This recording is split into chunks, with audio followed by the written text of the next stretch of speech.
News daily 24 live থেকে স্বাগত জানাচ্ছি আমি শাহরিয়ার মাসুম। প্রিয় দর্শক, আজকে সন্ত্রাস, নৈরাজ্য এবং রাষ্ট্র কাঠামো 31 দফা বাস্তবায়নের উদ্দেশ্যে বিএনপি সাবেক আহ্বায়ক সাইফুল আলম নীরব বিশাল একটি মিছিল নিয়ে আসে। সেই মিছিলে অংশগ্রহণ নেয় বিএনপির অঙ্গ সংগঠনের নেতাকর্মীরা।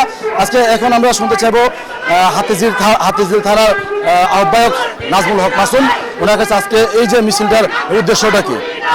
আজকে মিছিলের আমাদের প্রধান উদ্দেশ্য হলো আপনারা ইতিমধ্যে জেনেছেন একটি অন্তর্বর্তীকালীন সরকার আগামী ফেব্রুয়ারিতে একটি জাতীয় নির্বাচন তারিখ ঘোষণা করেছেন, কিন্তু একটি আওয়ামী ফ্যাসিস্টদের সহযোগী হিসাবে যারা ইতিমধ্যে ঢাকা ইউনিভার্সিটির বিভিন্ন প্রতিষ্ঠানগুলিতে ছাত্রলীগের ছত্রছায়ায় যারা আন্দোলন সংগ্রামরত ছাত্র জনতার উপর গুলি করেছে, নির্যাতন করেছে, তারা ইতিমধ্যে এই নির্বাচনকে বানচাল করার জন্য ইতিমধ্যে তারা ঘোষণা দিয়েছে এবং বিভিন্ন সন্ত্রাস চালিয়ে যাচ্ছে, বিভিন্ন ধরনের ষড়যন্ত্র তারা চালিয়ে যাচ্ছে।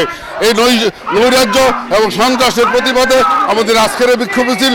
একই সাথে আমাদের দেশটা তারেক রহমান দেশ গঠনের জন্য যে 31 দফা ঘোষণা দিয়েছেন, সে 31 দফার লিফলেট বিতরণ করার জন্য এই 31 দফার কার্যকারিতা, 31 দফাগুলি কি, এগুলি জনগণের কাছে জানানোর জন্য এই লিফলেটগুলি আমাদের ঢাকা 12 আসনের সম্মানিত নেতা এবং ঢাকা মহানগর উত্তরের সাবেক আহ্বায়ক সাইফুল আলম নীরবের নেতৃত্বে আজকে আমরা এই তেজগাঁ এলাকায় লিফলেট 31 দফা বাস্তবায়ন কর্মসূচির 31 দফাগুলি আমরা জনগণের মধ্যে পৌঁছে দেওয়ার জন্য আজকের এই মিছিল।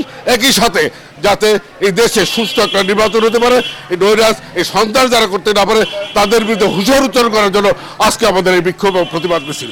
ধন্যবাদ।